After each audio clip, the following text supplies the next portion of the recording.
Shuna kunafoniya la l'école sombe no nabi fama Bidal Ibn Araba o promotion flana ma ko bora nyamana ka fe sokomadena. Semasi coordinateur général Isa Kawjim aya hakilna di badauka chamanche fanga manyama ya siglikoka.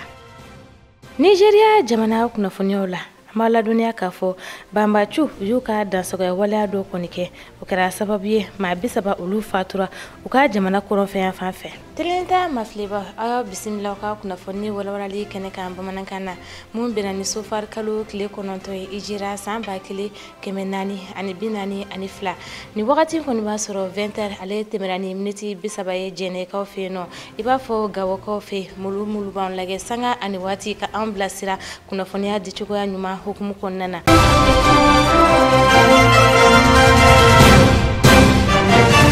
kuma bakruba lan kunya jira la ka fo ko okolusombe nyamana ka ofeno ni abifama Bilal Ibn Araba o promotion flana ma ulu kon bora promotion yere kon to dalendo Dr Ousmane Salia Traoré konna akene kera bunya ani karama hesabla ma bachama otumeni kene ko folenka kere nyamana yere chef de quartier ma nyama ale tumeno klubu mun fana be no ye radio islamique ma ko klubi ulu fana ka representant tumeno fo atase demsen la ka masa mulubeno nu ni sonjara nu donkani jonjon nu kono sorole maimuna kulibali aleni Musa Jallo uleni tagama ke nyamana kawfe usegrani jabe mulu aka nyama do fe kalaro mi ni abewele ko centre Bilal Ibn Araba ni ayre dailena septembre kalo kle mukan sabasan 2016 wakati yasa shifina kaw olu be se ka kurane kalan no kala chugo amina olu ka kalandenw ga deuxième promotion o bora biso marena ni olu ka sharia seben diruma alhamdulillah me ala tanu ka ala taala ka abarkada ala tanu ko fe iga nyingali jabi mu hakilna me ne blanina hakilna de kama alquran no ala taala ka kumakan akanum ben duskuna ne seraka adrushili munke wala mfana hamina kado malen den kan nasoro du kolo sanfé malen den ben ka fo no otise ikado alquran kalancho nyumana o de kama Quran ikado ngafo Quran kalanro aya daele Allah taala re jati kama ni de kama inshallah vraiment ka sega ni jama bain kan bela jere faranyo ka nyamana bi vraiment abe femu yirane na oye alquran kanude oye alquran korota de vraiment ayen fa ayen yirwa ayen korota ayen ga bara jadona inshallah ay do fara nga bara courage kan yere bolo en Allah sonama ni na do fara kan te do bala abada inshallah Qur'ane kalande mumba amboloya oye ma keme ani ma bisaba ani ma kele o de be amboloya o be logia o ka duni bambolo o ka shiro bambolo o ka kenya bambolo o ka bana be ambolo o ka kalan fana be ambolo demsene munu be no otlala bi ika donga fo oye ma shegi o le tlala o le ka diplôme dira o ma bi inshallah bon Qur'ane mun flende ika donga fo Qur'an drishi mun flende abi deba demsene yere ka hakilla kada ka yantla sikotala wason demsen nana amata na aka hakili niveau de wasoro dobe olu hakili ka gele dobe olu hakili ka di munu hakili ka di olu menen bay ika donga fo san sabay bara en konnala munu hakili ka go otma olu ta sanani sanduru nununa kwa la sandri e Qur'an dirshoro de madrasa tala me ngoni be arabo kan kala koro ambe français fana ka koro nga ika donga fo anga bazi bayro ko ni o alquran de bon me la delika mundi uma u kana ke mawye ma munumbe inafo Qur'ane o ma delika kala inafo ama delika ye dawla chugamna Qur'ane drusilen ko fe o be ke buguli dunawe Qur'ane drusilen ko fe o be ke sheni dunawe do be ke danga de u fama do be ke danga de u bawma vraiment am Allah taala del ala kanana o ko oyi o ko jija chuga bela jelena o ka temeni alqur'ane akalanen ko fe o ta banende o tmala o ka drusi ka tla ka bara keni ay no kera anga layini be soro anga layini o de inshallah akeneka ma chaman bora minu ni olu ye bara chaman ke alislamia konnala ina fo club des amis au présidenti club des amis de la radio islamique au présidenti tumbe akeneka lipma mo kume keneka fogata se radio nyeta ani de masa chama kene de faya tumbe mambolo ale ajira ka fo ko ale nimisi wasale ne ben keneka ko wakale ni sonjalendo o konnala ayela ligan kerenkeneta kadi demse minu ni sharia 7 diruma alhamdulillah wa sallallahu alaihi wasallam ala rasulillah ame ala tanu kisi ani nema ko ni ka ke ala ka cide baka anaka so donge wa anaka so abasanu ma wani mama mu mana tugola ne bara nyman ke fo ko se la hara jodoma amala deli ala kan so bara nyman ke lawchela ni uboyana ne femba ka boyaye uboyaye obese ngata o femba indema alkorona ye fɛnba ye ni ala ye bonya ni o kɛnɛ denfaya dilen ma i b'o fisamansiya segi fɔlɔ k'o di alkorona tigi de ma n'o ye Allahu Taala yɛrɛ ye. O la an b'a fɔ ko ni bonya ye fisamansiya ye Allahu Taala de ta ye. Anw ni alkorona bonya man kan nka kɛnɛ bɛ bonya ni kɛnɛ sababu de ye. Ne maa y'i bonya ni alkorona bonya ye ni ala tanɔ ka ala barika da ka fisamansiya segi ala ma i b'o tigi fo k'o waliman dɔn. Santiri mun n'o y'o ka bonya dan kan an b'o fo k'o waliman dɔn. Maa o maa mun nana ka na kɛnɛ ye ɲɛnamaya an bɛ bɛɛ fo ka bɛɛ waliman dɔn. O tɛmɛnen kɔ ka bɔ yen k'a jira k'a fɔ nin ye bonya ye bonya mun b'a la ni ala ko bonya don. Bonya don mun ni ala ka diɲɛ de ka kan ka ɲini ni a ye. O la an b'a la deli ala k'a kɛ ala ka diɲɛ sɔrɔli sababu ye an bolo. Kalanden minnu bɛ yen ni olu tilala bi an bɛ saraw la ko k'o mago don alkorona la.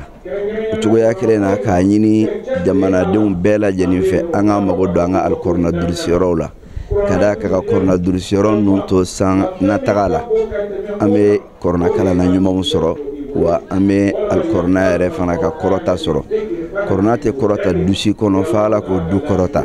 wa a tɛ kɔrɔta jamana si kɔnɔna na fo ala Taala ka o jamana kɔrɔta. O la an bɛ ala Taala deli kɛnɛ in ala ka ɲɔgɔn cɛya ala ka barika don kɛnɛ in na ala ka bɛnsɛman di an ma ala k'an jɛ jannatul firdausi kɔnɔna la. Kalandenw y'u ka nisɔndiya yira ka tila ka ladilikan kɛrɛnkɛrɛn ta k'a lase u denmisɛnnin ɲɔgɔnw ma. Nisɔnkan bɛ ne bolo bi dɔrɔn o ye de ka silamɛden bɛɛ lajɛlen fɔ ani mɔgɔ fɛn fɛn nana yan ni tuguni ka kurasi di n tɔɲɔgɔnw ma i n'a fɔ minnu bɛ ka layisa diɲɛ fantan naani bɛɛ lajɛlen na. Kuranɛ kɔnɔ a bɛ hadamaden kɛ fɛn bɛɛ ye.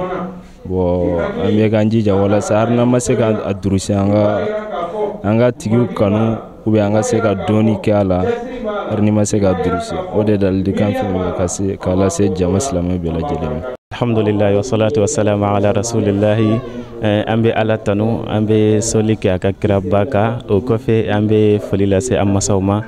k'u fo k'u walimaɲan dɔn ka sababuya kɛ u y'an dɔn kalan na ka se ka ala dɔn ka se ka lagara fana dɔn n'a ye. O kɔfɛ an bɛ an karamɔgɔ fana fo olu de kɛra sababu ye an sera ka kuranɛ durusi komi karamɔgɔ ninnu bɔra k'a fɔ cogoya min na ko fɛnba o sɔrɔli o man gɛlɛn ka se ka fɛnba to i bolo ko o de ka gɛlɛn. An bɛ ala deli a ka se ka fɛnba ye a k'a la kɔlɔsili ɲuman a k'o kalifa ma ka se ka kuraji k'an na ka se ka an fara ala ka dunkɛw ka jɛ ni lagara. O folikan de bɛ ne ma ka se aw bɛɛ lajɛlen ma ani nabaga bɛɛ lajɛlen ani aw yɛrɛ. An bɛ dugawu de kɛ ala ka alkuranɛ durusili nɔgɔya alisilamɛ bɛɛ lajɛlen ye ka nin n'a santiri ɲɔgɔnnaw cɛ an ka jamana kɔnɔ. Ala ka école ninnu bɛɛ lajɛlen nafa bɔ ni diplôme sɔrɔlen ninnu na. I b'a fɔ n tun y'a fɔ an ɲɛna cogoya min na CMAC ni ale Imam Mamu Diko kanubɔ ka jɛkulu bilalen sen kan ni a coordinateur général o ye Isa Kawujimu yɛrɛ. A fana ye a hakilina di an ka camancɛ fanga maa ɲɛmaaya kan n'o bɛ tali kɛ Badaw la. A y'a jira k'a fɔ Badaw bɛna kɛ camancɛ fanga maa ɲɛmaa ye o kɔni waleya in kɔni bɛnna ale ma kosɛbɛ. U yɛrɛ ka jɛkulu mun bɛ yen nɔ n'an tun b'a fɔ a ma ko M5 RFP a kɔni y'a jira na k'a fɔ nin o ko bannen i m'a fɔ a y'a fɔ français na cogoya min na la belle mort du M5 RFP. Isa Kawujimu a ye lasili kɛ Ali Kulibali ka micro la an ka jɛ k'o seerew fana lajɛ. A bɛ waati jan bɔ jɛkulu min bɛ yen n'o ye M5 RFP ni a kun ye wuli kajɔ kɛ k'a fɔ jamana ɲɛmaa ka fanga mara cogo man ɲi a ka fanga bila ni o kɛla sababu ye u kalo tile 18 san 2020 jamana ɲɛmaa kɔrɔ a n'a ka fɛn min ye marabaaw bɛɛ lajɛlen kɔni ye fanga bila o de hukumu kɔnɔna na sa kabini o kɛla fo ka na se bi ma ni jɛkulu in yɛrɛ n'o ye M5 RFP a lahala a bɛ cogoya jumɛnw de la yala fɛn min ye ni jɛkulu in a bɛ sigi la wa hali sisan wa. A fɔ n ko M5 est mort de sa belle mort o dugu wuli kumaw da ko bɛɛ y'i ta fɔ mais je pense que ne bɛ boli n ka kumakan ɲɛ tɛ boli ka kumakan ɲɛ sara de sacogo ɲuman na saya sugu ka ca koyi je dis belle mort voilà saya ye wajibi de ye o an yɛrɛ min ye adamaden an bɛ sa kuma tɛ tɔn ma et ne b'o fɔli bɛ ne da jeni yan ne y'o fɔ ne parce que le mois ne la ne a mɔgɔba kuma tɛ mais n'u b'a fɛ k'i kantigɛ ka n'i yɛrɛ t'u bolo bolokurun dɔw bɛ yen i bɛ jɛ n'o ye ka taa ɲɛfɛ mais bolokurun dɔw bɛ yen kana sɔn ka s'i ma n'o sir'i ma dɔrɔn i tɛ kɛ mɔgɔ ye tugun kuma kɔrɔ ye min ye ne ye kuma in fɔ n ko M5 sara sacogo ɲuman na mais mɔgɔw ma ne ɲininka ko kɔrɔ ye mun ye mɔgɔw ko de a ye nin fɔ mun na a kelen b'a kun fɛ imam m'a bila la mɔgɔ wɛrɛ m'a bila la bɛɛ y'i ta fɔ mais akla ne abe aketo ne fato de ya te dulɔ min bɛ ala barika da n tɛ dɔrɔgu ta ni hakili bɛ ɲɔgɔn fɛ tɛ fatɔ ye ne bɛ kulu dɔ de kunna o tɔgɔ ko coordination mouvement association de Cheikh l'imam Diko o kulu in ne y'a fɔ a ma bɛn mɔgɔ ma ne ko mais mɔgɔ minnu bɛna tilegan fɛ n'i y'o fɔ i b'i jugu de caya mais ne b'a préférer ne jugu ka caya ka jɔ tiɲɛ kan yasa camajɛ fanga ɲɛma a na se ka sɔrɔ cogoya min na fɛn ye wolomasiri taba minnu bɛ yen n'u ye jamanadenw ka baara ka se ka a kɔntɔ kɔni laban ni u b'a wele ko paracheve n'o ye CNSP maaw kɔni olu kɔni kun ye fɛn ye jɛkulu dɔ sigi sen kan n'o ye kɔlɛsi ye yasa u na se ka maa dɔ suganti olu kɔni ka maa suganti ta kɔni bɛnna Badaw ma Badaw ale kɔni sugantila yasa ka se ka camajɛ fanga kɔni kɛ cogoya min na Badaw yɛrɛ a sugantila ka da fɛn ye kɔrɔ jumɛnw de kan ne b'a kɔ n b'a lafasa pour que a ka ɲɛ ni Banaw ma deli ka jɛ diɲɛ foyi la ni Assimi Goïta ma deli ka jɛ diɲɛ foyi la avant nin ko in mais mankutu min b'a la ani sɔrɔsiw yɛrɛ b'a bila minɛn min kɔnɔ ani tariku yɛrɛ min na kala a ka ko la maa si ma se ka wuli k'i jɔ ko o contraire fɔ ko axe fɔ k'o sira fɔ bon Assimi kɔni ne yɛrɛ bɛ se ka fɔ ala barika ne bɛ se ka carburant sɔngɔ d'o ma donc wariko tɛ o jamana ko de don an ka tiɲɛ dɔ fɔ ɲɔgɔn ye il est temps que an ka tiɲɛ fɔ ɲɔgɔn an bɛ se ka si bɛɛ kɛ i bɛ ka man i bɛ ka y'a kɛ tan i bɛ ka y'a don ta a tiɲɛ ni a min tɛ tiɲɛ ye si ça existe mais o bɛɛ kɔfɛ o i bɛ ka kelen ka bi anw ka tila tugun minnu kɛra sababu ye k'an dɛmɛ ka i bɛ ka daga bɔ jamanadenw da la mɔgɔw kana fɔ u b'a fɛ ka fanga ta u t'a fɛ k'a bila an tɛ sɔn mais maa bɛ place de quoi il s'agit de voir u bɛ ka fɛn min n'u bɛ ka taa na est-ce que a kɛcogo ka ɲi n'a kɛcogo ka ɲi kalo 18 dɔrɔn de don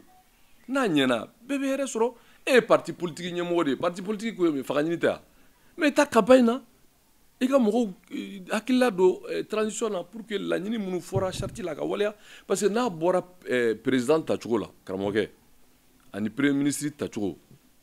u yɛrɛ ka kumaw la mais président de transition ani vice président n'a bɔra o tacogo la ko o tacogo n'o tɛ mɔgɔ si tɛ yen i bɛ mɔgɔ min mankan mɛn ko charte ko fɛn b'a la k'a man ɲi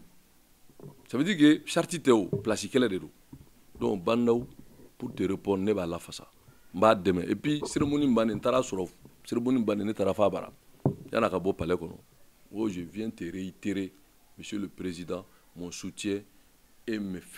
félicitations. Ni bɛɛ lajɛlen tɛmɛlen kɔfɛ hin'a ye k'a fɔ fɛn min ye camajɛ fanga marabaw olu kɔni bi yɔrɔ min na bi u nana jamana kɔni ta tasuma de kɔrɔ gɛlɛya caman bɛ u bɛ se ka gɛlɛya minnu u kan ka gɛlɛya minnu ka se ka olu kɔni furakɛ o bɛɛ la hin'a ye k'a fɔ fana fɛn min ye marabolo ɲɛmaaya ko o kɔni bɛna di fɛn min ye M5 RP maaw kɔni ma o de hukumu kɔnɔ o jɛkulu yɛrɛ kɔnɔ maa dɔw bɛ yen olu kɔni ye a jira k'a fɔ ko o se kɔni tɛna dɔn a la k'a sababuya kɛ ko baaraw bɛɛ ka taa taabolo min na ko o kɔni tɛ olu ka jimisira kɔni ye nka fɛn min ye Isa Kawujim ale kɔni y'a jira k'a fɔ o jɔyɔrɔ min bɛ ka ɲini nin ye ko ale kɔni sen tɛ a la hali ni maaw bɛ k'a fɔ ko ale kɔni sen bɛ a la ko mɛ ale tɛ k'a kɔni jɔyɔrɔ kɔni ɲini. n bɛna gundo dɔ bɔrɔtɔ ye komi ne yɛrɛ ka segu bɛ to ka gundo bɔrɔtɔ ne yɛrɛ fana bɛ dɔ bɔrɔtɔ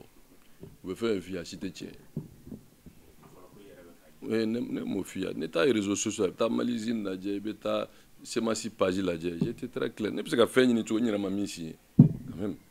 n ma sigi a réunion ne ko fɛn min sara ne n'olu bɛ taa sigi ka kuma o la ne ma fɛn ɲini n tɛ fɛn ɲini n tɛ fɛn fɛ waso tɛ mais ala barika da mais ko in ye min ye il faut que mɔgɔw ka sɔn tiɲɛ dɔ ma an bɛ taa Kati don min ne bɛ yen CNSP ye a fɔ don min na k'u bɛ primature di M5 ma ne bɛ yen k'u bɛ ministère minnu fɛ ne bɛ yen u ka condition tun ye min ye ne bɛ yen ko nana kun cɛ don min ne b'a kalama bɛn kɛra min kan ne b'a kalama bɛn ma kɛ min ma ne b'a kalama an bɔra ne k'o bɔ a bɛ tiɲɛ dɔn CNSP a bɛ min nɔfɛ fɛn o fɛn n'a b'a nɔfɛ n'a bɛ kɛ sababu ye ka jamana basigi moi je n'ai aucun problème mais imam ye min fɔ a ye ɲɛmɔgɔ in bila wa a b'o bila ne n'u bɛnna o dɔrɔn de kan o m'a bila mais ne tɛ n yɛrɛ ka kɛlɛ la o maintenant ne tɛ se k'a faamu et je le dis moi je suis d'accord l'imam c'est un imam il faut le protéger c'est un chef ne de bɛ politique ne de kan ka politique kɛlɛ kɛ mais ne tɛ se k'a faamu ne yɛrɛ ka tɔn kɔnɔ que des gens peuvent se permettre de tenir certains propos alors olu bɛ taa tila ka taa sigi M5 ko la alors que ne ko M5 sara mais je dis qu'il y a un problème il y a un problème donc pour moi ce qui a été dit à Kati la ne b'a bɛɛ kalama parce que o k'u gundo ye min ye olu tun t'a fɛ o de y'a to ne kan ka bɛnkan kɛ a kɛlɛ ma wuli yan u ni ɲɔgɔn cɛ yan ou quoi moi ça va dire moi tant nani toko tara yene toko do là parce que ça les gens moi je suis pas demandeur et puis soyons sérieux comment on peut demander à moi d'être premier ministre ça même Balikola je n'ai jamais été ministre un premier ministre a besoin d'un certain nombre de critères faut être sérieux mais au bedro pour que ka décor que ko inaka pour que dembe aka foko bon comme 5 be nous be kele ko so ka kele ken beto ne ma nyini ne mandat do ala ma se me tien fo itala ne ni mo ne ko fer mi sara ne no bi se ka fara nyonga ne a fo uye ne te fe nyini te fe ko mais tanje fara be bara mi go donu na be charti ko no ka sombe mine sombe e banda ya fo ni ne bora ka tegere fo mais dorete o de kele kunyu no te mais mo s'en fout du reste mo be kule feve ni dossier min be vérificateur bolo min be pôle économique là min be les services de DFM ni fauna mais si on met ça à la disposition de la justice et c'est un juge corrompu la Kouchaka Boye et amener des juges intègres sérieux compétents et donner les moyens à la justice mais tout de suite là au bout d'amener et de faire auditer la gestion what min be ta présidence là 20 milliards ni akera mu ou ye min kuna la John Badado min be ta assemblée là ou be min kuna la John Badado ou ye ko ka assemblée là ka bo akilima ou le marché au dit jamana ngono marché arrêté procédure fouita là mais tout le monde le sait mais allez banda ou à Fobéa mais il dit qu'il peut avec moi de c'est extrêmement intelligent et cohérent il ne peut pas parler de zéro corruption comme là il da ay ni correct la corruption c'est kadabla mais nyangili de be ni ala jarama da parce que mo bta jarama de kono c'est ko balio mais nyangili de be ni ko jugu ke fente boala o de ko jugu chaya e jamana nafolo du fema boala e be no kamala ki dai ma drome ke fly e be wuli dron ka milliard mara sangelen ngono o be ke jugo ni shwente mais ni jamana ka wardo me ka nga foro mais ni jago ke ka so y a pas de problème ni ala ya seba wura di ma ye jaman to ma y a pas de problème travanti la war so pas y gaina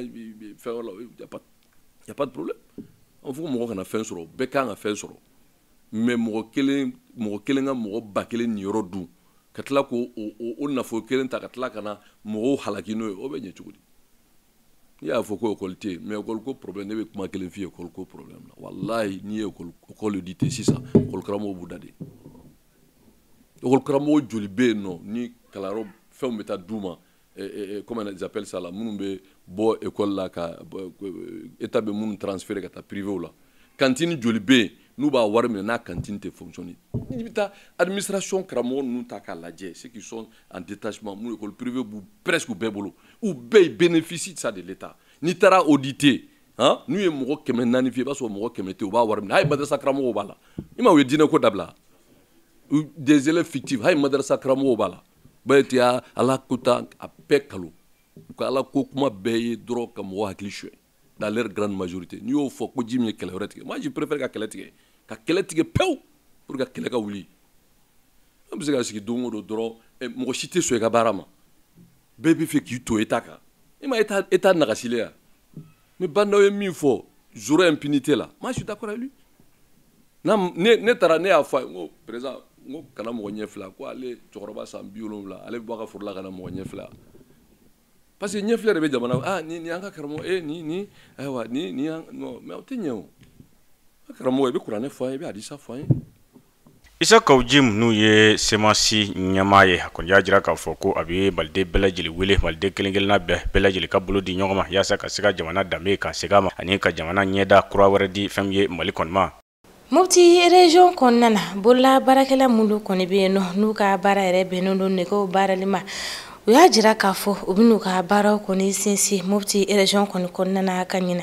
okum konnana uye nyana jeba buruda bi mopti ka feno gausu kuma mopti ka feno ka fara maimuna kulibalika ulube sera chama andi amani nyana je koka Somede na bulla barakale wa duba mimbe mopti marakono na be fo maison artisanat bulla barakale jekulu do ka nyebla bara bulu da somede na no de mamunu nyasime sudelimo qur'ana uye jekulu do labe ude sinfila ko no de dimisanu yi yasa uka bara kamene kamni san 2012 ni gɛlɛya donna Mali jamana kɔnɔ surtout Moti kɛrɛnkɛrɛn Moti mara kɔnɔna na u ka baaraw segira kosɛbɛ laɲini ye fɛn min ye o de ye ka jira jamana denw na ani jamana ɲɛmɔgɔw la k'a fɔ olu bɛ jamana in kɔnɔ u jɔyɔrɔ ka bɔ jamana jɔli la o kuma na sɔgɔmada in na u ye lancement kɛ o y'a tubabukan ye o de ye k'u ka baaraw ɲɛbila jira adamadenw na an ka association ni an y'a créé an m'a créé foyi kama artisanw ka sabatili ani u ka yiriwali kama an y'an sigi k'a lajɛ an minnu bɛɛ bɛ kɔ kelen na ni min fa tɛ soudeur ye construction métallique ye a kɔrɔkɛ y'a ye an y'a lajɛ an denmisɛnnin dama cɛ an ko an bɛna association in créé parce que an bɛ degun min na depuis 2012 fo ka na se an bɛ bi la an k'a lajɛ mun de b'an lataa ɲɛ an ye association in créé daminɛ n'o ye an bɛ taa gɛlɛya bi construction métallique yɛrɛ de kan fɔlɔ alors que ni jamana tɔw lajɛ développement yɛrɛ la artisan de développer le ni bɛɛ ye jamana fana tɛ se ka développer sans artisan k'a jira mɔgɔw la k'a fɔ jamana bɛ se ka baara caman kɛ n'olu ye yaasa jamana bɛ se ka bɔ nɔgɔ la cogo min na parce que mɔgɔ b'u la maa minnu taara jamana kɔfɛ ka jamana kunna wolo bololabaara hukumu kɔnɔna na o kuma na sɔgɔmada in na baaraw bolodara cogo min na o de filɛ nin min ye kafo ɲɛmaa ye ka dan ka sabanan n'o ye maire ale tun bɛ kɛnɛ kan ka fara kɛnɛ yɛrɛ denba n'o de ye marraine ye o fana tun bɛ kɛnɛ kan ka fara denmisɛnnin jɛkulu ani bololabaarakɛlaw ka jɛkulu fo ka taa bila jɛkulu bɛɛ bɛ ɲɔgɔn sɔrɔ jɛkulu min kɔnɔ n'o de maison artisan o ɲɛmaa olu bɛɛ tun bɛ kɛnɛ kan ka fara maa caman kan baara ninnu kɔni u y'a jira jamana k'a fɔ olu bɛ se ka jamana in bɔ ni jamana denw sɔnna k'u bolo d'u ma u ka se ka baara kɛ ɲɔgɔn fɛ an ye tɔn de sigi pour que Mopti ɲɛtaa de kama Mopti ɲɛtaa a tɛ se ka taa ni artisanw tɛ tɔn ni laɲini caman b'an bolo k'a kɛ tɔn nin kɔnɔ bi kɔ bi an ye tɔn nin ɲɛnamaya pour que mɔgɔw k'a dɔn an bɛ fɛ ka min kɛ sini fana an bɛ fɛ ka dɔ wɛrɛ kɛ min tɛmɛnen nin kan maa se ka jamana in dilan n'a ɲuru tɛ o de kama k'a jira mɔgɔw la métier o de bɛ maa halala i bɛ se ka balo o de la fo ka taa sa halala kɔnɔna na ni yɛrɛma haramu don a kɔnɔna na baara bɛ taa kuncɛ tuma min na u ye fɛn di Moti mairie ma n'o de ye ɲamancɛ bariko ɲama min kɛ bariko min kɔnɔ u y'o den 20 di Moti mairie ma o lancement dira u ka ɲɛmaa fɛ ka se Moti mairie ma yaasa Moti mairie bɛ se ka commune bɛ se k'a yɛrɛ dɛmɛ ka bɔ nɔgɔ la cogo min maa min sera ka nɔgɔ kɛlɛ ka bɔ dugu kɔnɔ i ye kɛnɛya ta ka na jamana kɔnɔ o kuma an bɛ foli kɛ bololabaarakɛlaw y'u ka nin kɛnɛ ye an bɛ dugawu kɛ ala ka kɛ taa ɲɛfɛn ye ala ka barika don baaraw bɛɛ lajɛlen na assalamu alaikum wa rahmatullah bana cɛjuguba min ye diɲɛ bɛɛ ga kamana na ɲinan san 2020 kɔnɔna na n'an b'a fɔ a ma ko covid-19 an ka jamana yɛrɛ kɔnɔna na a donna ni tiɲɛniba ye sabula an ka maa minnu bɛ n'u ka baara kɔni bɛnnen don bololabaaraw ma fo ka taa se ɲɛnajɛko nasira ma olu ye wari caman kɔni perdi ni coronavirus donnen ba Maliba kɔnɔna na wari min bɛ taa jɔ fo sefa wari miliyari 21 bonyanko la o kɛra sababu ye ni baarakɛla ninnu y'u sigi ka kuma kɛ yaasa u bɛ se ka u yɛrɛ dɛmɛ cogoya min na ni hakilina caman ye an ka Ali Kulibali lamɛn hali bi o waleya kan Mali kunkanko kibaruyaw la jirala k'a fɔ kabini fiɲɛ bana min bɛ ni o ye covid-19 kɔni ye ni o kɔni sela Mali kɔnɔ o kɛla sababu ye ka se ka senda Mali taaɲɛ ani Mali ka sɔrɔda caman kɔnɔ na o de hukumu kɔnɔ jirala k'a fɔ ko o fana nana ɲamini min de ye o de tɛ dɔwɛrɛ ye fɛn ye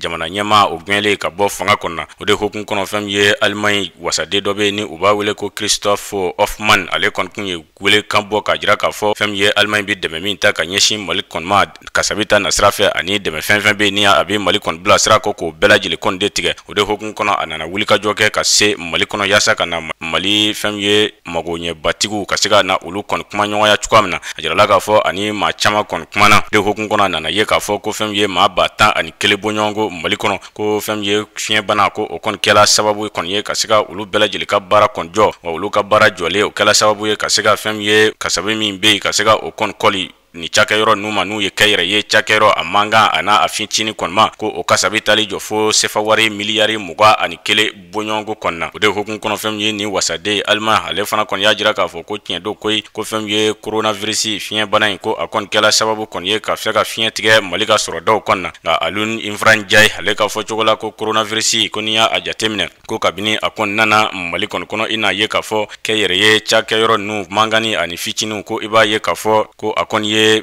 baarakɛyɔrɔ minnu kɔni jɔ ni o ye Mali seko ani dɔnko baarakɛyɔrɔ kɔni ye 100 sarala ko 80 bɔɲɔgɔnko ko a ye olu bɛɛ lajɛlen kɔni jɔ ka taa marisi kalo kana fo septembre kalo tile 20 kɔni kɔnɔna na o kɔfɛ hali sisan i n'a ye k'a fɔ maa min fana bɛ n'u ye Aba Jagite kɔni ye ni ale fana ye maa ye o fana ka baara kɔni ɲɛsin bɛ fɛn ye feereko kɔni ma sugu ta nasira kɔni fɛ ale y'a jira k'a fɔ ko ni y'a jateminɛ fɛn ye coronavirus ko a kɔni nana a ye gɛlɛyaba kɔni ta ka ɲɛsin Mali yɛrɛ sɛnɛko kɔni ma ko barisa ko ni y'a jateminɛ kabini coronavirus ko a kɔni donna Mali kɔnɔ fɛn ye engrais minnu kɔni bɛ yen ni u kun kan ka bɔ sini ka don Mali kɔnɔ ko o kɛla sababu ye olu kɔni ma se ka don o kɛlen fɛn ye engrais minnu kɔni biya ko o kɔni ye gɛlɛyaba kɔni ta ka don o engrais kɔnɔ a kasabi a cayala sɛnɛkɛlaw ma se ka fɛn ye o engrais kɔni san ko o de kɛla sababu fana ye kɔri min bɛ yen ni Mali bɛ sɔrɔ da sɔrɔ o la o kɔri ma se ka sɛnɛ Mali kɔnɔ ko barisa ni y'a jateminɛ fɛn ye Mali bɛ foro minnu sɛnɛ kɔri kɔni na ko i b'a jateminɛ 100 sarala 21 ko o dɔrɔn de kɔni sela ka sɛnɛ ɲina ko wa kalo 3 ka taa kalo 4 bɔɲɔgɔnko kɔni na i n'a ye k'a fɔ Mali na gɛlɛya kɔni ye o bɛɛ lajɛlen kɔni na o kɔfɛ Aline Nyang ni ale fana ka baara kɔni ye ni olu ka cakɛyɔrɔ o bɛ malo kɔni de baara ni u b'a wele ko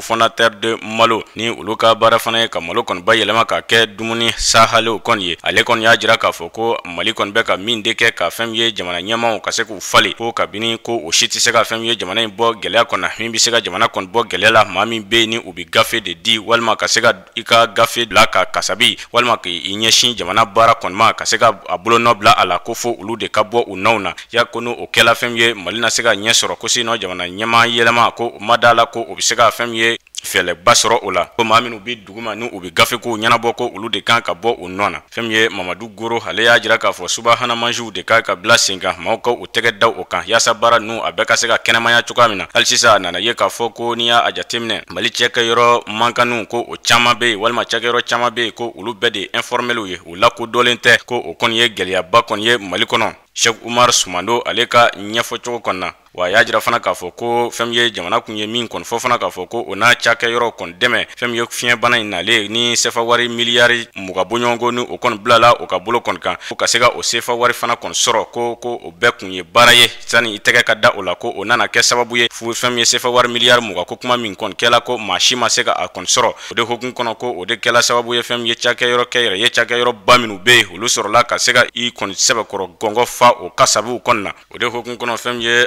Allemagne ka ni wasade hale kulo kɔni dolen nin na hale kɔni y'a jira k'a fɔ ko a fana kɔni ye taama de kɛ yaasa ka na dɔn k'a fɔ gɛlɛya min bɛ Mali kɔnɔ wa a ye o gɛlɛyaw bɛɛ lajɛlen kɔni lajɛ k'a ye k'a fɔ jamana a bɛ gɛlɛya kɔnɔ fɛn ye fiɲɛ bana in kɔni ka kɔlɔlɔ kɔni kɔnɔna na ko barisa n'i y'a jateminɛ san 60 bɔɲɔgɔnko ko Mali ani Allemagne o tɛgɛ bɛ ɲɔgɔn bolo ka se ka baaraw kɔni kɛ ko Allemagne a bɛ jamana Mali kɔni dɛmɛ yiriwa sira fɛ sɛnɛ yiriwa fo ka taa se kalan yiriwa ani kɛnɛya ani jiko yiriwa ko Allemagne jamana o bɛ nin bɛɛ lajɛlen de kɛ Mali kɔni ye ko nka fɛn ye o nana min faamu o de ye malidenw yɛrɛ de kɛmɛ ka wulikajɔ kɛ ka tɛgɛ di ɲɔgɔn ma yaasa ka se ka o ka diɲɛ labɔ ta o yɛrɛ bolo ka se ka bɔ ni gɛlɛya ninnu kɔnɔ cogoya min na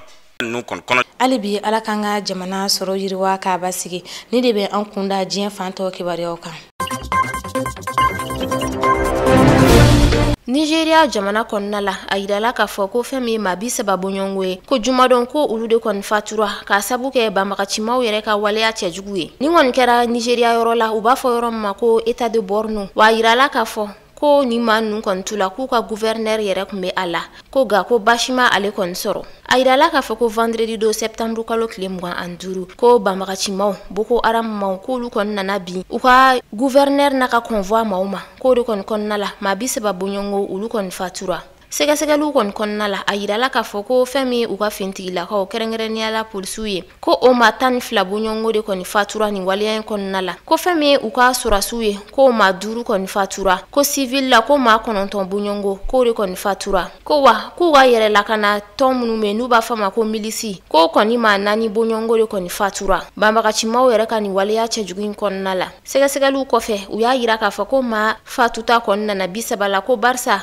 ko banbagacimaw ka ni waleya cɛjugu kɔni kɔfɛ k'u taara bɔ maa dɔw yɛrɛ su kan kɛrɛfɛlaw la wa hali sisan sɛgɛsɛgɛliw kɔnɔna la a yirala k'a fɔ ko banbagacimaw k'olu kɔni sera ka boli ni mɔbili 8 bɔɲɔngo de ye k'u kɔni bolila ni blende kelen n'u ka finitigilakaw yɛrɛ tun bɛ o kɔnɔna la ko ni kamiyon ni maramafɛnw yɛrɛ tun bɛ o kɔnɔ fo ka taa se magoɲɛ mɔbili 6 bɔɲɔngo ma a kɔni yirala k'a fɔ k'u ka gouverneur k'ale kɔni tun bɛ ka nin tagama in kɛ borno kɔnɔna la walasa ka se ka taa u ka yɛrɛ lakanatɔn min n'a bɛ fɔ ma ko milisi n'olu maaw yɛrɛ kɔni tun bɔra nin yɔrɔ kofɔlen na kabini san 2014 wagati ka sabu kɛ banbagaci waleya ye k'a tun bɛ ka taa o maaw ka seginni de kɔni tun labɛn nin yɔrɔ in na o de kɔni na nin waleya cɛjugu in yɛrɛ u sɔrɔ.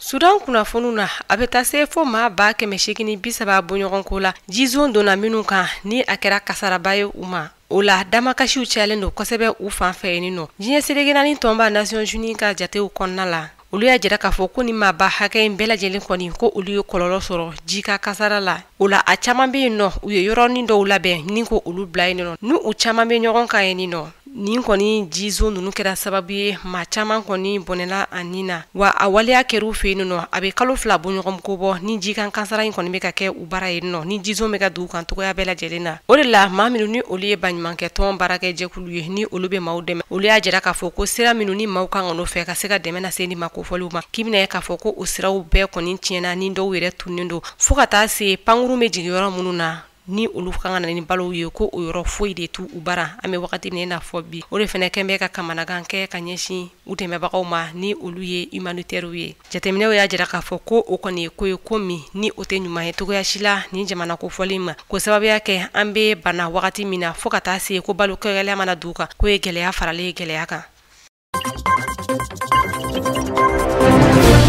Djibouti kunnafoniw na u ka jamana kɔnɔdenw bɛ wuli kajɔ la yaasa ka se ka sira da u ka jamana ɲɛmaa ɲɛ min ni a bɛ fɛ k'i kanbɔ u ka jamana ɲɛmaaya nɔfɛ o siɲɛ 5nan o la fanga sinamatɔn ko k'olu tɛna sigi togoya si la k'u ka nin ko in lajɛ o de hukumu kɔnɔna la gurupu dɔw wulila ka fara ɲɔgɔn kan n'u k'a ma ko coalition USN ni o bɛ parti politique tɔn caman fara ɲɔgɔn kan jumadon septembre kalo tile 25 san 2020 olu wulila ka u kanabɔ kumakan min kɔni kun b'u da u ko k'u tɛna sɔn togoya si la u ka jamana ɲɛma a ka fanga ta ko 5nan sɔrɔ u ka jamana kɔnɔ o la kabi kalafiliw ma kɛ olu y'a jira k'a fɔ ko hali ni kalafiliko in kɔni kɛra k'i bɛna ye k'a tɛna kɛ jɛlenya kan u kɔnna k'o kuma fɔ u ka jamana ɲɛma ni ale yɛrɛ tɔgɔ ye Ismail Umar Gueye ale yɛrɛ nɔnabila la a yirala k'a fɔ k'a y'i yɛrɛ kɛ cɛbɔ ye tuguni ko hali n'o y'a sɔrɔ kuma in tɛ ka bɔ a yɛrɛ da kɔnɔ ko a fanfɛ maa caman bɛ yen nɔ minnu ni olu kɔni bɛ ka kuma in ŋunuŋunu kuma fɔ o kɛra maa dɔ ka seere min ni ale tɔgɔ ye Ada Mohamed Abdu o la fanga sinamatɔn USN ni o bɛ parti politique tɔn caman fara ɲɔgɔn kan olu ko k'olu tɛna sigi togoya si la ko k'a lajɛ ko hali n'o y'a sɔrɔ ko camancɛ fanga maa dɔ de bɛ sigi o la fo ka taa a se jamana ɲɛmaa kura sigili ma kɔni k'olu kɔni tɛna sigi ka nin ko in lajɛ u ko ni kuma ma bɔ nin ko in na ko fo ka taa se kalafili dɔ ma ko olu kɔni bɛ kalafili ko k'a bɔ a ma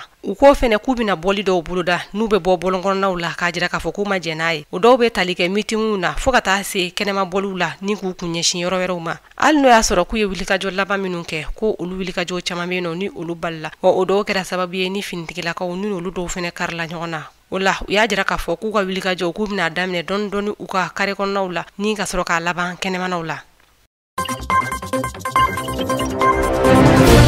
Madagascar jamana kunkanko kibaruyaw la jirala k'a fɔ juma tɛmɛlen n'u bɛnna septembre kalo tile 27 kɔni ma olu ka fɛn ye fɛɛrɛtɔn parti politique ko olu kɔni farala ɲɔgɔn kan n'u ye fanga sinamatɔ parti politique ye u ka jina jigiso dɔ la ni u b'a wele ko hôtel panorama a jirala k'a fɔ ni o cogole filɛ nin ye fɛn ye u ka faaba yɛrɛ de kɔnɔ a jirala k'a fɔ i n'a ye k'a fɔ fɛn ye u ka ni fɛɛrɛtɔn ninnu fanga sinamatɔ fɛɛrɛtɔn ko i b'a ye k'a fɔ fɛn ye parti min bɛ ni u b'a wele ko tim ni u y'u ka président kɔrɔ n'u ye Marc Rava Lomanana ale ka parti fo ka taa se HVM kɔni ma ni u ye jamana ɲɛmaa kɔrɔ min ye fanga bila tile 2 ninnu kɔnɔ n'u ye Henri Rajoelina Rima Pianina ale ka parti ko olu bɛɛ kɔni sen bɛ nin na u kɔni farala ɲɔgɔn kan k'a jira k'a fɔ ko u ka sénateur minnu ka kalafili min bɛna kɛ décembre kalo tile 11 san 2020 ko u kɔni ma jɛn ni u ye u tɛna jɛn ni u kɔni ye u y'a jira k'a fɔ ko a bɛna kɛ lahala min kɔnɔ ko sariya sɔsɔ don wa fɛn ye fɛn min don fana ko a bɛ ka teliya kojugu ko a kɔni kɛcogoya kɔni ma bɛn u ma hali sisan ka sababuya kɛ u ka fɛn ye marakafo dɔw bɛ yen ko maa minnu kan ka kalafili ta olu maa caman tɛ u kɔni sigiyɔrɔw la ani fo ka taa se o ye sénateur minnu be n'u kan ka taa o ye o kɔni sɛbɛkɔrɔ dɔgɔyali min kɛ ka bɔ 70 la ka na bila 18 kɔnɔna kɔnɔmata olu jimisira kɔni fɛ wa o y'a jira k'a fɔ ko u na bɔ yaasa ka se ka ni kalafili ka se ka a kalafili kɔni kɛ kalafili gansan ye ka se ka a kɔni to kalafili kana bɔ fiyewu ko u na o baaraw kɔni boloda ka fɛn min ye kumadala ni o ye Vonison Andrea Jato ale ka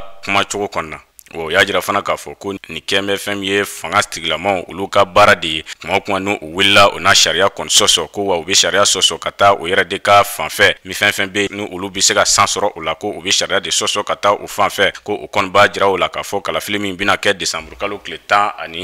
11 san 2020 ko olu se tɛna ye o la.